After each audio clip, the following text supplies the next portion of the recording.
What's up, guys? It's your boy Houston Rocker with another video. Today I am going to be eating off of what they call a pot of beans, and I got some bread and I got some water because we doing some good home cooking and eating and healthy being, and thankfully we only gotta eat beans sometimes. So I like to eat them when I do. What's up, Chrissy? My little Chrissy cat.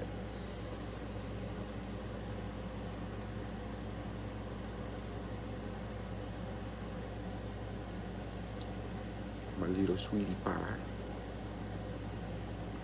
Okay, I gotta do the video now. Go ahead. I love you so much.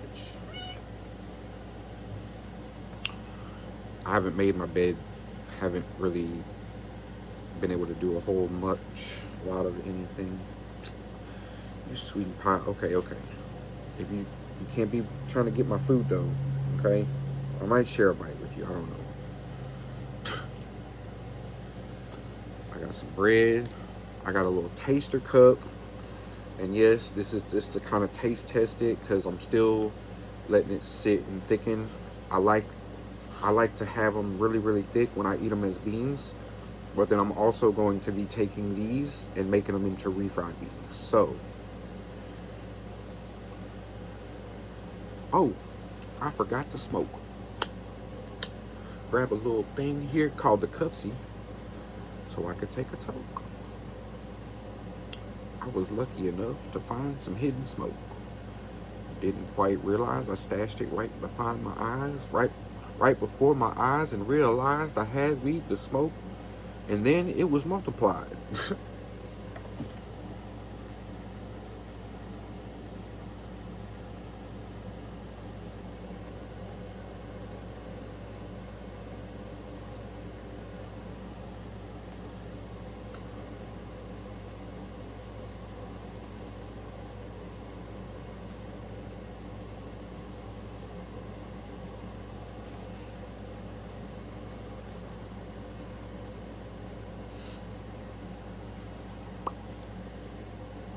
Cheers.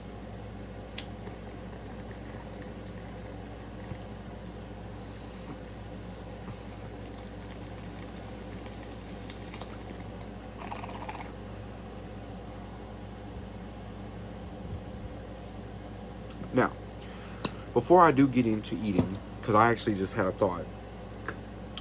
You know, there's a lot of good stuff going on in Texas with that activity right there. Basically, Texas, if you aren't familiar, Texas Department of State Health and Human Services, which is not a law-making agency, they just decided to adopt these rules that basically say we're going to start treating that form of hemp, doesn't matter what kind it is really, we're going to just start treating all of that kind of hemp that you smoke as if you're a criminal.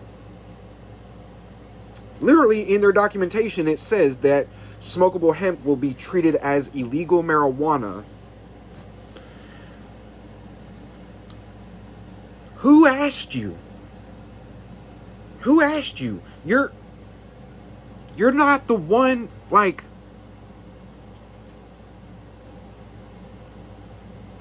And how I'm not quite sure this is able to stick, there's got to be something I'm missing, because they are starting to offer flower and vape carts amongst other things through the medical program here. They even widened the conditions for the medical program here. So all I could think is that they're going to try to make it to where you have to have prescriptions for those things to consume. That's all I could think. But see, this is the thing for me that doesn't make sense. Cigarette smoke is a thing. It's been a thing for like the past 36 years I've been alive. Since before then, well, quite a while. So what is so different in this new form of smoking? Because it doesn't make me like anymore. It doesn't do any of that. I had my days, sure, I overdid it. That's the thing. A lot of people overconsume when they don't have to.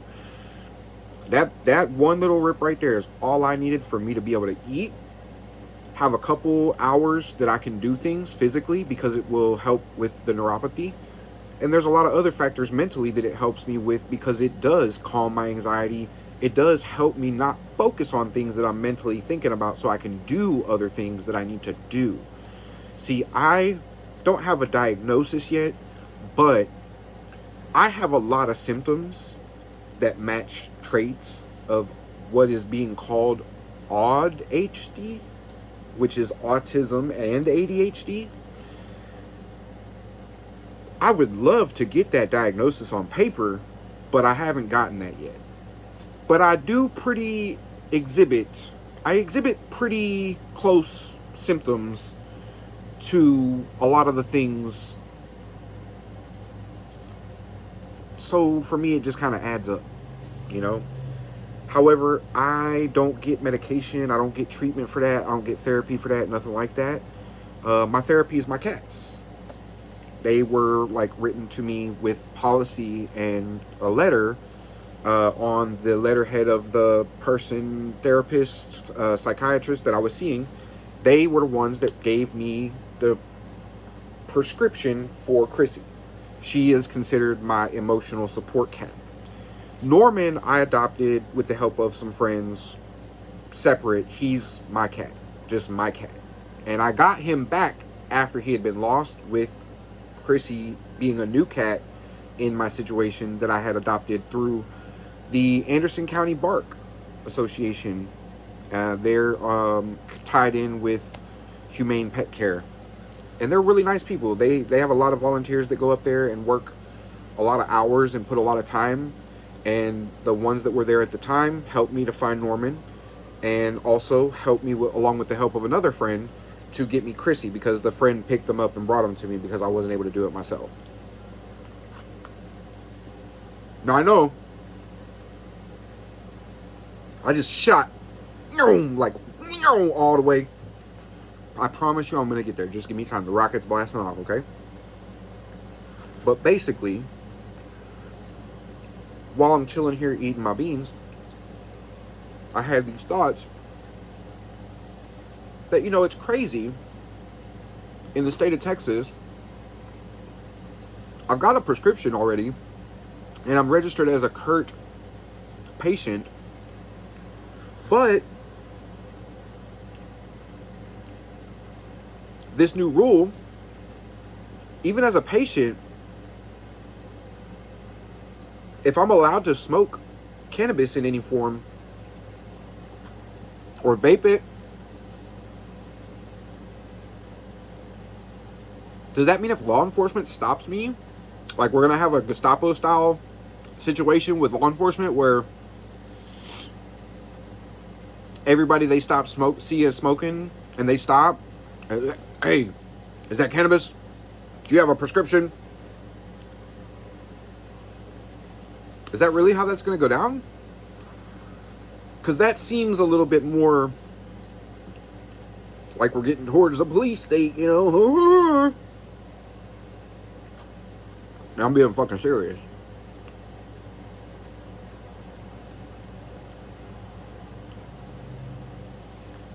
At what point do we as citizens just acknowledge the fact that we're just going to okay, let me just bend over for you?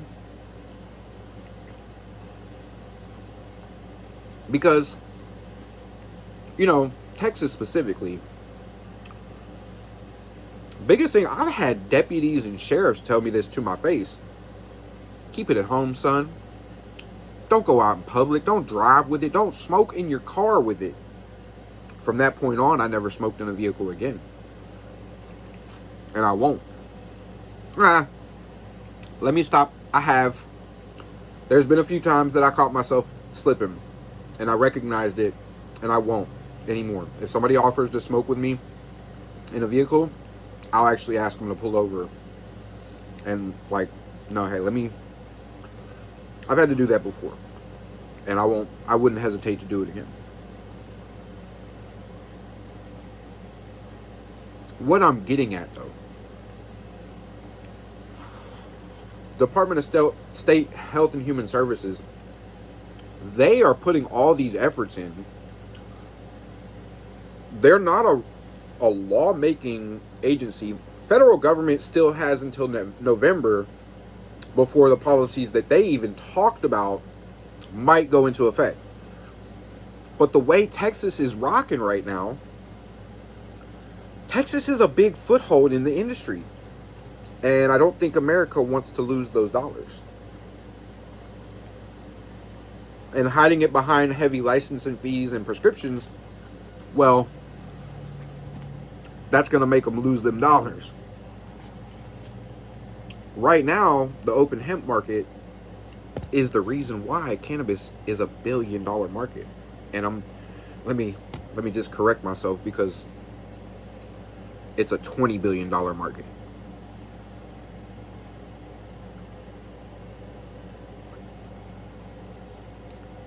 Now, after they siphon it off to big alcohol and big tobacco and big pharma, I'm sure there'll be way higher numbers. But I don't see it going away.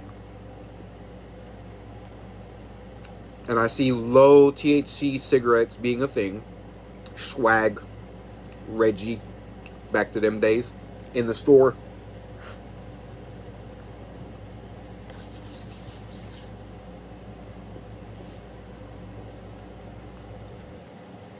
Whereas, like, medical grade cannabis, because it's lab grown, I could see them hiding behind that very easily.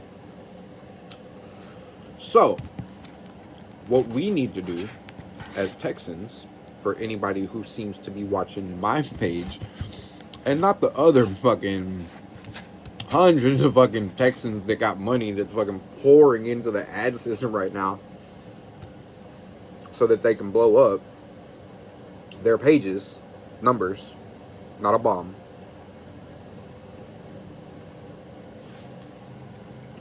But, you know, I'm thinking over here, like, I know this has got to be affecting my content as well. Because there's quite a few pages like mine here. I'm not super unique. You know, I have found my little niche that I like. But at the same time, like, somebody could come in and do a lot of the stuff that I do very easily. And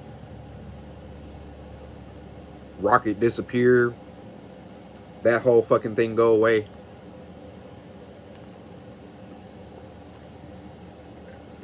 And you see some nice, clean, new brand step in.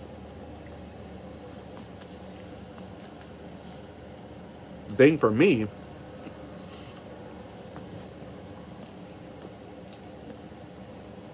I had to make my own way.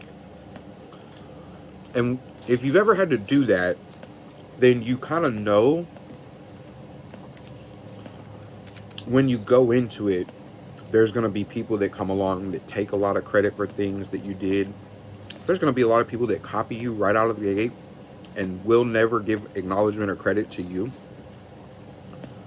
And the biggest part is like, it will get to a point where it will be blatantly in your face, like a disrespectful type of thing where people will utilize you as a resource and really let you know that that's what it is, but they won't ever say it because they really don't have the gall to like have that type of conversation in a way that human beings could do it at a level tone. A lot of people get to a place where they start yelling, they start hollering, blah, blah, blah.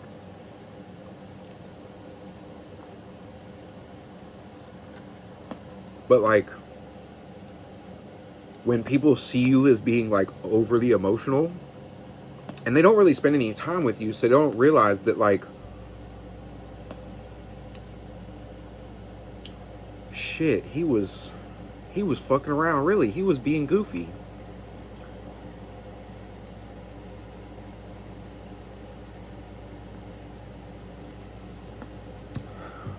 The world may never know. But, you know, I'm almost to the bottom of my beans here. And I did have a point, because but I know I'm getting there. And the point is that you can follow any one of these Texas pages, right? And I'm sure there's groups of guys and gals that are much, much more prepared and better suited for all of this than me, which I'm excited for. Because as soon as somebody steps up to take over what I'm doing, guess what? I can move on to do a new thing that is more better suited to what I want to do, who I want to be, what represents me. But you have to also realize that I'm doing something already that a lot of people are doing, and I'm still making my growth. Consistency is a motherfucker. And sometimes when you fake it till you make it, you don't gotta let people know about that. I have my days where I don't do everything I want to do or need to do. And I have my days that, I feel like Rocky. I feel like I'm on top of the world. I feel like I can't ever lose. So I talk my shit a little bit. And I'm learning not to.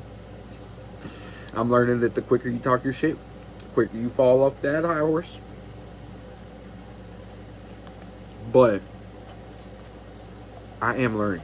And I'm getting so much better at this by myself even. And I don't like being by myself at all. But I'm good at it. And at a certain point, you do kind of have to acknowledge that, like, well, I'm good at it, so might as well just kind of be prepared to be alone. Because sometimes the people that say they love you the most, when you see how they show you,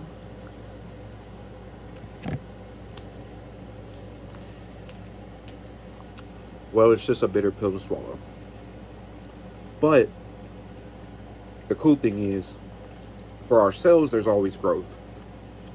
And I'm a big, big proponent of progress, not perfection.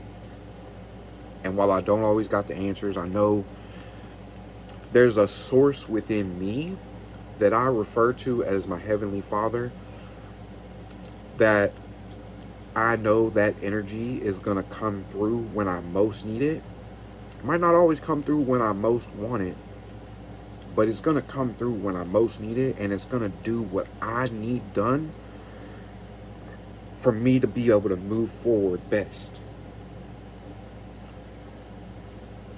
Sometimes what that looks like just is what it is.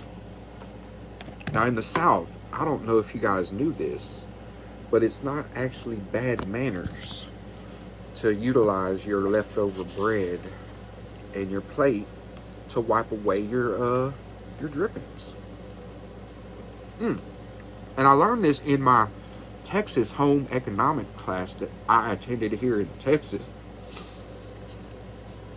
It is formidably, widely accepted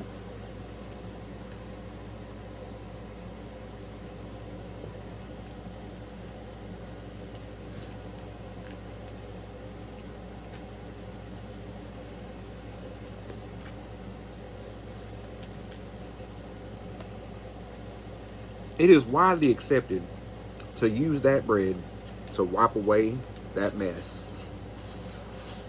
And thank you, Father. It's a delicious treat in the meantime.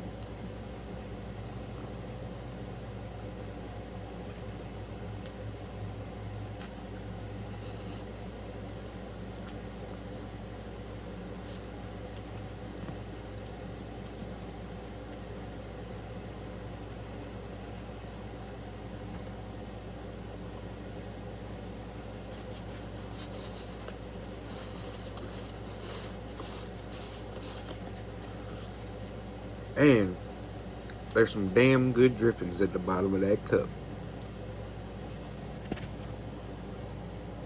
There are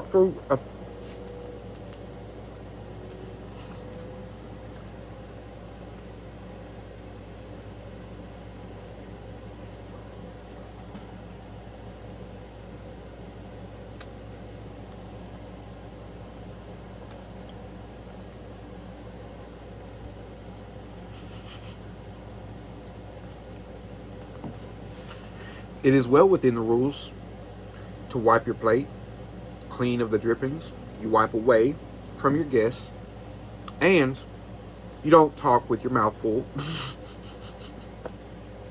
As well, it is also acceptable to lightly lick or kiss your hand to provide moisture before you wipe away. I'll never forget that class, man. That was so great. I made the most bacony, greasy covered eggs, scrambled eggs, but damn, they was good. Damn, where did I make them eggs from? At home. At home. Anyways, I've enjoyed. Actually, you know what? I do have a point to make. That's right. While I remember, I'm just going to take a tiny little bit here. You know, sometimes life faces us towards obstacles. And sometimes life faces us toward some beautiful, beautiful, very cool experiences in life. Some very cool experiences. Don't forget to acknowledge the presence of the energy. And remember that it does have a title for a reason, because the energy that you assign that title to means something to that title, not so much to the energy. That's why I refer to that as my father, because for me, it's about the presence of the energy and how I feel. And for me, it feels like a father's presence. That's what I've never had. I think for a lot of people, that energy feels like what they've never had. Now, I can't confirm this for everybody else. I'm speaking for myself. And when I say that, I'm going to wrap this up with a little. Come March 31st, I'm still going to be token on smokable flower, regardless of what the rules say. Because the law in Texas hasn't changed yet. And the law in the United States says I can smoke my hemp. And I'd be glad to back that up.